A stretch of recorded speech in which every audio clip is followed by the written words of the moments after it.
बर्दाश्त नहीं कर पाई। वह निरंतर शोक में डूबी रहती थी और अंततः दुख के इसी सागर में डूबकर वह भी इस नश्वर दुनिया से चल बसी।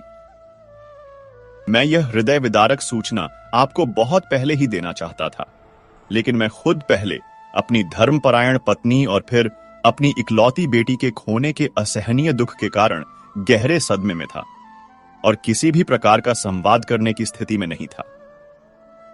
आज भी बड़ी हिम्मत करके और अपने कर्तव्य का निर्वहन करते हुए यह संदेश आप तक लिख पाया हूं। हे राजन, मैं समझ सकता हूं कि यह समाचार आपके लिए भी कितना कष्टकारी होगा। आप राजकुमार अभिमन्यु के भविष्य को ध्यान में रखते हुए उनके पुनर्विवाह हेतु कोई अन्य सुयोग्य राजकुमारी ढूंढ लीजिए। इस अप्रिय घटना और सूचना में हुए विलंब के लिए मैं आपसे हृदय से क्षमा चाहता हूं।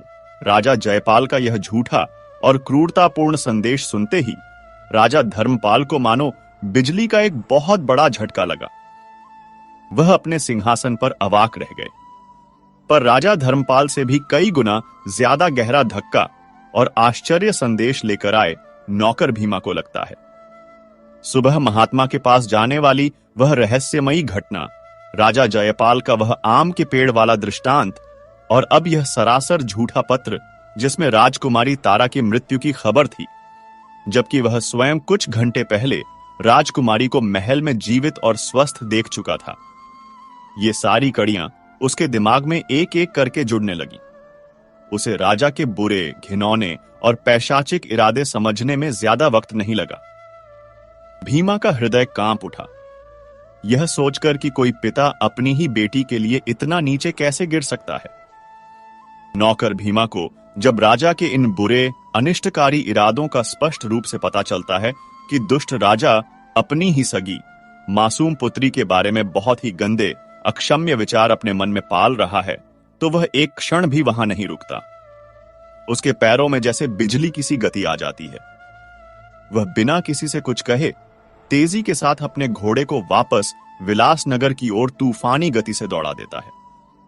उसका मन राजकुमारी तारा की सुरक्षा की चिंता से व्याकुल हो उठता है। पुराने समय में जब राजा महाराजाओं का विवाह होता था, तब लड़की का पिता अपनी बेटी को धन, धान्य, आभूषण और दहेज के साथ ही उसकी सेवा शुश्रूषा के लिए कुछ विश्वास पात्र नौकर चाकर भी दिया करते थे। नौकर भीमा भी ठीक उसी तरह कई वर्ष पूर्व जब रानी प्रेमलता का विवाह राजा जयपाल से हुआ था, रानी प्रेमलता के साथ उनके मायके से विलासपुर आया था। इसलिए वह